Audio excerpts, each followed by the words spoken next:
안녕하세요. 이번 감정 코칭 온라인 강의 시리즈로 맡게 된 조력 최성혜입니다. 코로나19로 인해서 밖에서는 사회적 거리 두기를 하면서도 오히려 가정에서는 정반대로 거리를 대폭 좁혀야 하는 상황이 벌어지고 있죠. 코로나19 걱정으로 우리 모두의 감정이 매우 예민해질 수밖에 없는 상황에서 짜증이 쉽게 나게 되겠죠. 그런데 사실 우리한테는 선택의 여지가 있습니다. 코로나19로 인해서 서로 관계가 나빠질 수도 있고, 반대로 이 기회를 우리가 관계를 돈독히 하는 대로 잘 쓸 수도 있습니다. 여기에 좋은 선택을 하기 위해서 필요한 기술이 바로 아이를 사랑하는 기술인 감정 코칭입니다. 함께 배워보실까요? 네, 이번 차시에서는요, 나는 아이에게 어떤 유형으로 아이를 대하고 있는가, 부모 유형에 대해서 4가지를 말씀드리겠고요. 감정 코칭을 할 때 구체적으로 도움이 될 만한 팁을 몇 가지 알려드리겠습니다. 부모들이 아이를 특히 감정적 상황에서 대하는 방식이 크게 4가지인데요. 감정 억압형, 그 다음에 축소 전환형, 그리고 방임형과 감정 코칭형이 있다고 합니다. 먼저 감정 억압형을 볼까요? 감정 억압형은 예를 들어서 아이가 인형을 잃어버려서 막 화가 났다거나 그럴 때 시끄러! 뭘 그까짓 거 가지고 이렇게 화를 내? 이제 이런 식으로 아이의 감정을 대수롭게 여기지 않거나 그거를 빨리 이제 치워주거나 야단을 치려고 하는 그런 방식인데, 사실 그 감정 억압형 부모님들이 나쁜 의도를 가지고 그런다는 건 아니래요. 다만 아이가 이런 감정적인 것을 자꾸 느끼거나 특히 부정적 감정을 느끼고 표현하고 이렇게 되다 보면 아이의 성격이 나빠질까 봐 올바른 거를 가르쳐 주려고 하는 의도는 그렇지만, 그런 아이의 감정을 눌러버리고 시끄럽다 그러고 그까짓 거 가지고 울지 말라 그러고 혹시 야단을 치고 이렇게 되게 되면 아이는 사랑을 못 받는다고, 그리고 자기의 존재 자체가 이렇게 무시당하는 느낌이 들면서 남자아이들 같은 경우는 그런 분노가 속에 쌓이다가 나중에 이제 바깥으로 표출이 돼서 다른 애한테 공격적이거나 폭력적으로 나올 수가 있고요. 여자아이들 같은 경우는 시끄러! 떠들지 마! 깜짝 마! 이렇게 한다면 그걸 자기를 내재화해가지고 자존감도 낮아지고 또 커서도 우울감이 생긴다고 합니다. 자, 2번째 유형은요. 역시 아이의 감정을 별로 중요하다고 여기지 않는데 이제 억압형보다는 약간 부드럽게 하죠. 애들이 감정 느껴봤자 그거는 그렇게 합리적인 것도 아니고 하니까 별거 아닌 걸로 축소해서, 그래서 딴 걸로 전환시켜 주려고 하는 축소 전환형이라고 합니다. 그 아이가 이제 인형 잃어버리고 만약에 막 울거나 그럴 때 아유 인형 누가 훔쳐갔겠어. 아이 그까짓 거 가지고 걱정하지 마. 예, 그까짓 것 하면서 아이의 감정을 축소하는 거죠. 그리고 너 좋아하는 아이스크림 먹을래? 이러면서 딴 걸로 전환시켜주는 것이 바로 축소 전환형인데요. 축소 전환형 부모들의 경우는 아이의 감정을 가지고 놀리기도 한대요. 그냥 대수롭지 않게, 아니면 농담 삼아서 아이에게 조그만 게 벌써부터 화낼 줄도 안 해? 이런 식으로. 그러면 사실 아이의 입장에서는 굉장히 기분도 나쁘지만 특히 자기 감정을 믿을 수가 없게 됩니다. 예, 그런데 이제 축소 전환형의 부모님들을 되게 만나서 이렇게 왜 그런 형으로 하는가 하면 의도는 좋다고 그래요. 왜냐하면 아이의 그런 불편한 감정을 빨리 다른 걸로 대체해서라도 사라지게 해주고 싶어 하는데, 더 깊이 들어가 보면 되게 축소 전환형 부모들은 아이가 이런 부정적인 감정을 느낄 때 본인이 불편하기 때문에 본인의 불편함을 빨리 없애고 싶은 마음도 있다고 하죠. 축소 전환형으로 하면 아이가 자기 감정을 잘 모르니까 이제 커서도 남의 감정도 모르고 자기가 감정 상황에서 어떻게 할지 모르니까, 예를 들어서 굉장히 스트레스 받을 때 그 스트레스를 직면하기보다는 먹는 걸로 때우거나 아니면 쇼핑을 하거나 이런 걸로 다른 걸로 전환하려고 하니까 그 대처 방식을 잘 못 배울 수가 있습니다. 자, 3번째 유형은요. 아이의 감정은 어느 정도 들어주기도 하고 받아주기도 하는데요.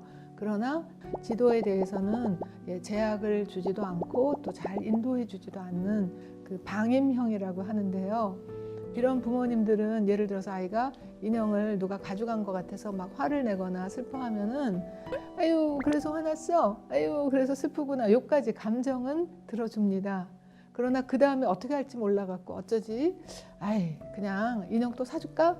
아니면은 몇 개 사면 좋겠어? 라든지 아니면 그 인형 가죽 안에 때려주자 뭐 이런 식으로 행동에는 혹은 그 한계를 그어주지 않고 하게 되는데, 이럴 때 이렇게 아이에게 어떤 행동의 한계를 그어주거나 좀 더 바람직한 방향으로 이끌어주지 못할 때 아이들은 자기가 어떤 감정이 일어나면 그 마음대로 해도 되는 줄 알아요. 갖고 싶은 대로 가져도 되고 먹고 싶은 대로 먹어도 되고 화가 나면 친구들을 때려도 되고 이렇게 되니까 사실은 성숙한 사람으로 자라지 못하고요. 이런 아이들은 친구들에게도 굉장히 자기중심적이기 때문에 우리가 소위 말하는 공주병, 왕자병 같이 아이들에게도 별로 환영을 받지 못하게 됩니다. 성숙하지 못하게 되는 거죠. 자, 이제 네 번째가 감정 코칭형인데요. 감정 코칭은 물론 아이를 올바르게 잘 키워주지만 그렇게 하기 위해서는 먼저 아이의 감정을 혹은 아이의 상황을 아이 눈에서 먼저 바라봐 주고자 하는 그런 태도를 가지고, 사실 아이의 감정이라는 건 옳고 그르거나 또 맞고 틀리는 게 없거든요. 그냥 자기 있는 상태를 그대로 표현하는 것 뿐인데 감정은 받아들여 주되, 그러나 그 행동에는 분명한 한계를 그어주고 그 한계 안에서 좀 더 좋은 행동 쪽으로 갈 수 있게끔 선택을 이끌어주거나 방향을 제시해 주는 거, 이런 것을 감정 코칭형이라고 해요. 그리고 이럴 때 아이들이 가장 좋은, 나중에 커서도 가장 좋고, 일단 아이들이 집중도 잘 되고 감정 조절도 잘하고 또 자기 감정을 잘 알고 적절히 표현하는 방법을 배우니까 또래 관계도 좋고, 심지어는 이런 아이들을 한 30여 년 추적 연구를 해보니까 얘네들은 별로 아프지가 않고요. 병원에도 별로 안 가더래요. 왜냐하면 스트레스를 덜 받기 때문이래요. 요즘같이 코로나 상황으로 어른도 힘들고 아이도 힘들 때 우리가 면역력을 키워주기 위해서 혹은 병에 걸리지 않기 위해서 마스크도 쓰고 손도 씻고 하는 거 물론 중요하지만 내적인 또 심적인 신체적인 면역력을 키워주는 것도 굉장히 필요하잖아요. 감정 코칭을 하게 되면 스트레스를 덜 받고 면역력이 높아진다는 연구 결과가 많이 있습니다. 또 한 가지 좋은 건 뭐냐면 감정 코칭을 받은 아이들은 부모가 좀 갈등을 하거나 혹은 심지어 이혼을 했다 하더라도 그로 인한 여러 가지 인지, 정서, 사회 문제를 예방도 하고 치료도 하는데 아주 도움이 된다는 것도 역시 연구 결과 밝혀졌습니다. 자, 그러면 우리가 감정 코칭을 하기 위해서 좀 더 구체적인 팁들을 제가 몇 가지 알려드리겠습니다. 네, 아이들이 하루 종일 같이 지내다 보면 짜증낼 때도 있고 심심해 할 때도 있고 또 화가 날 때, 슬플 때, 놀랄 때, 무서울 때 여러 가지 감정적인 상황이 있을 거예요. 자, 이런 상황에서 첫 번째 팁은 뭐냐 하면 아이가 어떤 표정이라든지 어떤 감정을 나타낼 때 그거를 빨리 알아차려 주는 겁니다. 그래서 만약에 아이는 이제 감정으로 지금 자기 상태를 알리는데 그거를 알아주지 못하거나 그냥 무시해버리면 그걸 좀 더 감정이 더 화가 나거든요. 혹은 더 커지게 돼요. 근데 그래도 만약에 무시하거나 모른 척 하게 되면 그 다음에는 이제 행동으로 막 나옵니다. 막 떼를 부리거나 소리를 지르거나 엉엉 울거나, 이거는 지금 내가 이러이러한 상태인데 빨리 알아주세요 라는 그런 표현이거든요. 그래서 이런 표현을 보일 때 우리가 그걸 꾸짖거나 모른 척 하지 말고 빨리 알아줄수록 그러면 아이들이 얼른 진정이 됩니다. 이렇게 감정을 알아차리기만 해도 아이들이 훨씬 더 이렇게 이제 좀 차분해질 수 있거든요. 그리고 대개 이제 부모님들은 아이가 뭐 놀라거나 무섭거나 화나거나 실망하거나 이러면은 빨리 거기에 대해서 이렇게 해결책을 주고 싶어 해요. 그래가지고 이렇게 하면 되잖아 이런 식으로 그 답을 주려고 할 때 사실은 아이들은 그 답을 찾기보다 먼저 자기 감정을 알아봐 주기를 더 원하거든요. 그래서 그럴 때도 이렇게 해 하기보다 어떻게 하면 좋겠어 라든지 그렇게 하는 것이 훨씬 더 좋습니다. 자, 이번에는 감정 코칭 두 번째 팁을 알려드릴게요. 이렇게 하라 하고 문제 해결을 해주고 답을 주기보다 그래 화가 날 만도 하겠네, 먼저 아이의 입장으로 수용해주고 그 입장으로 바라보는 거. 그래서 가트맨 박사님은요, 지금 자기 아이가 5살이면 자기가 5살 때 어땠는가를 한번 떠올려 보라 그래요. 지금 아이가 10살이면 자기가 10살 때 어땠는가 이러면 아이의 입장에서 어떤 거를 지금 원하는지가 조금, 그리고 나는 그때 어떤 감정이 들었는가 이걸 아이하고 연결하기가 훨씬 쉬워지는 거죠.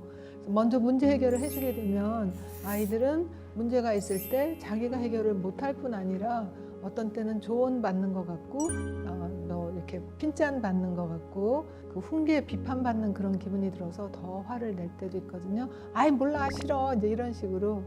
이제 재밌는 일화가 있는데요.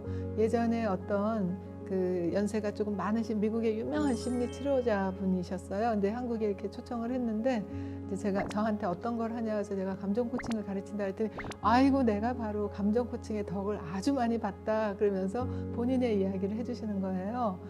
아이들이 8명이었는데 자기는 정말 좋은 아빠가 되고 싶어서 애들이 친구들이 나랑 안 놀아줘, 뭐 아빠 선생님이 나만 미워해 왜 이러면은요, 아이 미워할 만한 일이 있겠지, 네가 숙제도 잘하고 공부도 잘하면 예뻐하실 거야, 그리고 친구들이 너랑 안 놀아준다면 뭐 이렇게 해라, 이렇게 조언을 줬더니 아이들이 더 화를 내더라는 거예요. 아, 나 아빠랑 말하기 싫어 이러면서 그냥 애들이 더 짜증을 내고, 왜 그럴까, 나는 정말 좋은 아빠가 되려고 하는데 그랬는데 감정 코칭을 아시게 됐대요. 그래가지고 먼저 아이의 말을 들어주고, 아, 친구들이 너랑 안 놀아주려고 하는구나, 아이고 그때 기분이 어땠어? 그랬더니 애가 눈물이 그렁그렁 하면서 나도 친구랑 놀고 싶단 말이야, 그래서 그럼 친구들이랑 같이 노는 게 얼마나 좋은데 같이 못 노니까 진짜 슬프겠네, 예, 이렇게 얘기를 해줬더니 얘가 바로 이러더라는 거예요. 아, 알았다 이러면서 아빠 내가 친구들하고 잘 놀도록 이렇게 하면 돼 그러더니 애가 막 뛰어나가다가 갑자기 방을 딱 돌아보고 아빠 고마워요 이러더라는 거예요.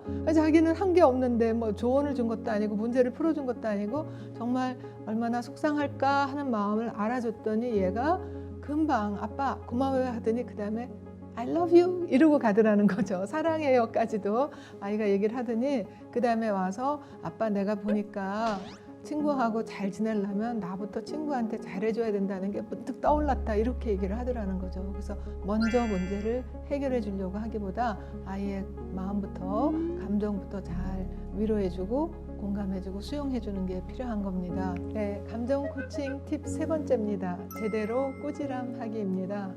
아이들은 아직 어리고 모르는 것도 많고 잘못할 때도 있고 하기 때문에 우리가 제대로 올바르게 가르쳐줘야 할 때도 있고 때로는 또 꾸지람이 필요할 때도 있어요.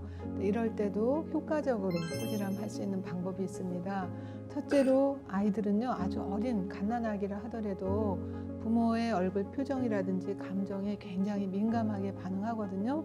생후 3, 4개월밖에 안 된 애기도 부모가 무표정하거나 화가 나거나 하면 금방 그걸 알아차리고 거기에 굉장히 스트레스 받는다는 연구가 있습니다. 그런데 부모가 신이 아니고 또 요즘같이 이렇게 어려운 상황에서 화날 때, 피곤할 때, 짜증날 때, 뭐 정말 어떤 때는 울고 싶을 때도 있고, 예, 그리고 특히 이렇게 집이 어질러졌거나 부모가 원하는 대로 안 되고 아이들이 하루 종일 게임만 한다든지 다툰다든지 그러면은 정말 짜증도 나고 화가 날 때도 있잖아요. 괜찮습니다. 이제 이걸 제대로 아이들한테 잘 전달하면서 아이들의 협조도 구할 수 있고 또 이런 상황을 우리가 좀 더 지혜롭게 하는 방식이 있어요. 일단 정말 이제 아이들이 뭔가를 잘못했다고 할 때 그때 상황에 대해서는 얘기할 수 있지만 인격에 대해서 꾸짖으면 안 돼요. 예를 들어서 집이 막 어질러져 있을 때 이제 화가 나니까 니네들이 돼지 새끼냐, 이게 돼지 우리 집의 집이야, 이렇게 화를 내면 아이들은 정말 자기네가 돼지 새끼인 줄 알고 돼지 우린 것 같고 그러니까 더 어지르게 돼요. 아니면 니네는 눈도 없냐? 응? 엄마가 이렇게 혼자서 이렇게 집 치우고 하는 거 안 보여? 막 이런 식으로 아이들의 인격에 대해서 얘기를 하게 되면 아이들은 뭔가 자기네가 나쁜 애다, 잘못한 것 같다 이렇게 생각을 하지만 뭘 어떻게 해야 되는지 모르기 때문에 사실은 더 어지러운 행동을 할 수도 있거든요. 이럴 때 상황에 대해서 얘기할 수 있어요. 이렇게 요즘 코로나로 집에 있으니까 우리가 같이 어지르는 시간도 많아지잖아. 그런데 아빠가 내일까지 굉장히 중요한 프로젝트가 있대. 집에 오셨을 때 집이 어질러져 있으면 아빠가 더 피곤할 수 있는데 여기 현관하고 거실만이라도 좀 깨끗이 치우면 어떨까? 뭐 이런 식으로.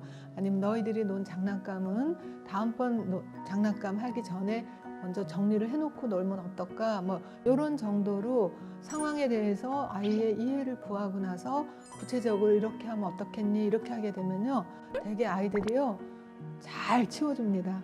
그러고 나서 엄마 우리 더 도와드릴 거 없어요? 이래요. 아이들도 좋은 일을 할 때 아빠가 요새 굉장히 바쁘고 힘드니까 우리가 이렇게 집을 잘 치워가지고 집에 왔을 때 기쁠 거를 생각하기만 해도 아이들도 굉장히 기뻐지거든요.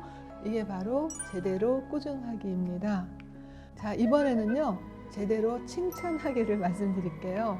요새 뭐 텔레비 같은 데 보면 칭찬은 뭐 고래도 춤추게 한다고 하고 뭐 자꾸 칭찬하면 아이들을 다 좋아하는 것 같지만 사실은 칭찬이 독이 될 수도 있어요. 특히 아이의 어떤 인격에 대해서 혹은 아이의 능력에 대해서 칭찬을 하게 되는 것은 결코 바람직하지 않습니다. 애들에게는 부담만 되거든요. 그래서 아유 우리 아이는 천사야 이러고요. 아유 동생도 잘 봐주지 뭐 이런 식으로 천사라고 하면 아이들은 대개 칭찬을 받고 나서 금방 좋지 않은 행동을 해요. 왜냐하면 아이들 마음속에 난 천사가 아닌데 이런 마음이 들거든요. 나의 진 면모를 보면 엄마가 실망할 텐데 날 미워할 텐데 이런 마음도 들면서 오히려 불안감이 들 수도 있어요. 그래서 어떻게 해주냐 하면 동생을 잘 돌봐줘서 고마워 라든지 동생이랑 싸우지 않고 잘 지내서 고마워 이렇게 얘기하는 것이 훨씬 아이들이 잘 놀면 되는구나, 싸우지 않으면 좋겠구나 이렇게 깨달을 수가 있습니다. 또 아이가 그림을 잘 그렸다고 해서 와 피카소가 태어났네 막 이런 식으로 하게 되면요 되게 아이들이 부담감 느끼고 그다음부터 그림도 안 그려요. 왜냐하면 자기네는 어쩌다 그냥 그렸는데 좀 잘 그렸을 뿐인데 막 피카소에다 견주게 되면 그것까지 가는 게 너무나 먼 거리 같이 느껴지고 또 부모를 실망시킬 것 같아서 오히려 그림을 더 안 그리려고 할 수도 있거든요. 그럴 때 아이고 강아지나 고양이를 굉장히 아주 열심히 잘 그렸네, 아니면 강아지 꼬리가 정말 살아있는 것 같이 진짜 이렇게 꼬리치는 흔드는 그런 모양이 잘 그려졌네, 아니면 뭐 꽃을 그렸거나 물고기를 그렸을 때 진짜 색깔이 아주 생생해 살아있는 것 같아 라든지 이렇게 아이가 노력한 거에 대해서 어떤 것이 좋았다 어떻게 느꼈다 이런 정도로 하게 되면 아이들은 더 할 수가 있죠. 물론 뭐 엄마를 도와주거나 이럴 때도 그냥 난 네가 있어서 네가 없으면 난 어떻게 사니 막 이러면요 그것도 역시 아이들에게는 굉장히 부담이 될 수 있거든요. 그래서 엄마 설거지 하는데 쓰레기 봉투 갖다 버려줘서 고마워 라든지 이렇게 식탁 차릴 때 수저를 놔줘서 고마워 이런 식으로 구체적으로 아이들이 한 행동에 대해서 또 노력한 거에 대해서 그렇게 얘기해 줄 때는 이것은 아이들에게 자부심도 생기고 또 더 잘하고 싶은 그런 마음도 생길 수 있습니다. 자, 이번에는요 감정 코칭 팁 5번째, 먼저 사과하기입니다. 사실 부모가 완벽하지 않잖아요. 부모도 실수할 때가 있고 잘 모를 때도 있고 또 아니면 벌컥 화를 내고 나서 정말 미안할 때도 있고 그럴 때 가트맨 박사님은 부모가 먼저 사과하는 것은 아주 중요하다고 합니다. 엄마가 아까 너무 화를 내서 미안해 라든지 아까 잘못 알고 오해를 해서 미안해 라든지 이렇게 먼저 사과를 하게 되면 아이들은 뭘 배우냐 하면 인간은 잘못할 수가 있구나. 그러나 그 잘못했을 때 그걸 얼버무리거나 변명을 하거나 모른 척하지 않고 정말 솔직하게 이렇게 얘기해 줄 수 있다는 거를 배우게 됩니다. 그리고 자기네가 이제 실수를 했을 때 자연스럽게 사과를 할 수가 있어요. 근데 부모가 사과하지 않고 아이들한테만 잘못했다고 빌라고 하면 얘들 마음속에는 반발감이 생기거든요. 분명히 엄마나 아빠도 잘못해놓고 그냥 모른 척 하더니 왜 나한테는 잘못했다고 얘기를 하라고 하냐. 아이들은 이렇게 하면서 대개는 이제 아이들이 말을 우리가 기억하고 말을 따라하는 것보다는 행동을 보고 그것이 자기한테 잘 이렇게 이해가 되면 납득이 되면 행동을 따라하는 것이 훨씬 쉽거든요. 그래서 부모가 실수했을 때 혹은 잘못을 했을 때는 먼저 사과하는 것이 굉장히 좋습니다. 단 여기서 사과를 한다고 해놓고 부모가 뭐 엉엉 울면서 미안해 이러는 것은 사실은 아이들한테는 오히려 더 죄책감이나 부담감이 될 수 있으니까 담담하게 그러나 솔직하게 간단하게 하는 것이 좋습니다. 네, 이제 마지막으로 감정 코칭 팁 6번째, 감정 코칭을 하지 말아야 할 때에 대해서 말씀을 드릴게요. 감정 코칭은 정말 놀라운 아이와 같이 소통할 수 있고 사랑할 수 있는 좋은 방법이긴 하지만 그렇다고 해서 이것이 만병통치약은 아니거든요. 감정 코칭을 하지 말아야 할 때도 있습니다. 몇 가지 상황이 있는데요. 첫 번째는요. 다른 사람 앞에서는 감정 코칭 하는 게 아닙니다. 왜냐하면 예를 들어서 뭐 시어머님이 오셨거나 이웃집 아는 사람들이 왔을 때 그 앞에서 감정 코칭을 하게 되면 그러면 아이도 그렇고 엄마도 그렇고 사실 둘만의 정말 진솔하고 솔직한 그런 연결보다는 일종의 관객을 의식하게 되거든요. 연기가 될 수가 있어요. 그래서 가트맨 박사님은요. 만약에 두 아이가 막 울면서 와가지고 그러면서 이제 서로 막 엄마 이러면서 혹은 아빠한테 자기 편 들어달라고 할 때 어떻게 하느냐 할 때 그럴 때도 우리가 한 명씩 하라고 그래요. 그럼 누구부터 하느냐?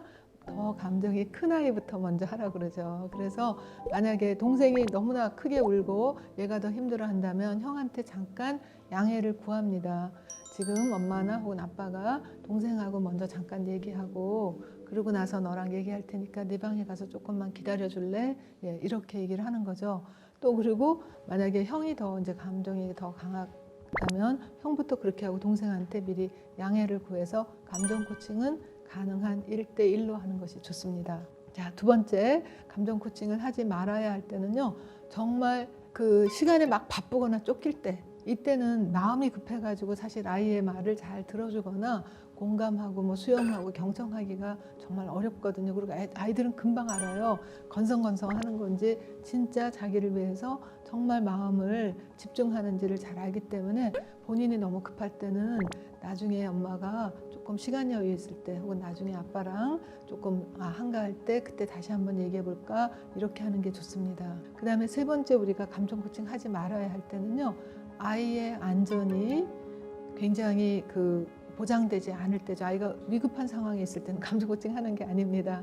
예를 들어서 엄마나 아빠가 자동차에 키를 꼽아 놓은 상태로 잠깐 집에 들어가서 뭘 가지고 오려고 하는데 뭐 4살, 5살 된 아이가 운전한다고 거기 가서 막 운전대를 가지고 있을 수가 있거든요. 그럴 때는 운전이 하고 싶구나 뭐 이런 식으로 감정을 읽어주기보다 먼저 아이를 안전한 곳으로 먼저 옮겨놓고 이건 위험해서 지금은 이렇게 여기 앉으면 안 돼요 하고 이건 너에게도 위험하고 또 다른 사람에게도 위험하니까 이렇게 해서 위험한 것을 먼저 안전하게 해놓고 나서 감정 코칭을 해야 됩니다. 그 다음에 이제 부모가 너무 지치거나 너무 스트레스 받거나 할 때도 먼저 자기를 먼저 회복하고 나서 다 탈진 상태 빠져서 정말 아이하고 말할 기운도 없을 때 그때는 감정 코칭을 제대로 하기가 어려우니까 먼저 자기 보충하고 회복하는 것이 필요합니다.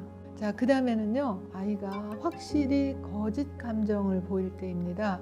예를 들어서 내가 잉잉 울면 아빠가 내가 좋아하는 거 사줄 거야 이래서 진짜 슬프지도 않은데 잉잉 우는 척 한다든지 화가 난 척 한다든지 이렇게 어떤 연기를 보일 때는 그럴 때는 야단치기보다는 엄마가 느끼기에는 이게 진실한 것 같지가 않은데 이렇게 나 전달법으로 얘기를 하면서 거짓 감정을 감정 코칭한다고 하는 것은 아닙니다. 자, 끝으로 감정 코칭하지 않을 때는요. 부모가 자기의 목표를 달성하고자 그럴 때 그 목표를 향해서 그냥 이렇게 끌고 가려고 하는 그런 감정 코칭은 사실 감정 코칭이 아닙니다. 아이를 꼭두각시처럼 이렇게 어릿광대처럼 신용을 시키는 거죠. 그러니까 뭐 피아노 잘 치게 하기 위해서 또는 공부 잘하게 하기 위해서 그렇지 하면서 원래 목표는 부모가 하고자 하는 걸로 가려고 하면요. 처음에 한두 번은 아이들이 속을 수는 있지만 뭔가 이게 진실이 아니고 뭔가 엄마한테 혹은 아빠한테 속았다는 기분이 들면 그 그다음부터는 다른 것도 믿지 않게 되고 신뢰 대신은 불신감이 생기게 되거든요.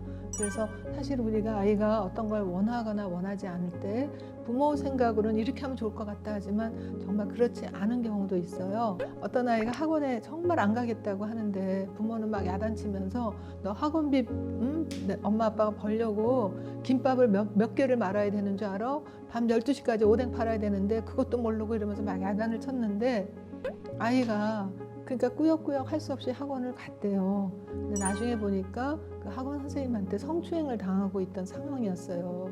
그러니까 얘가 말은 못하고 그냥 가기 싫다고 했는데 무조건 야단을 치고 나니까 얘가 말을 못했는데 진작 알았더라면 그런 일을 빨리 초기에 개입하고 더 나빠지는 걸 막을 수도 있는 거죠.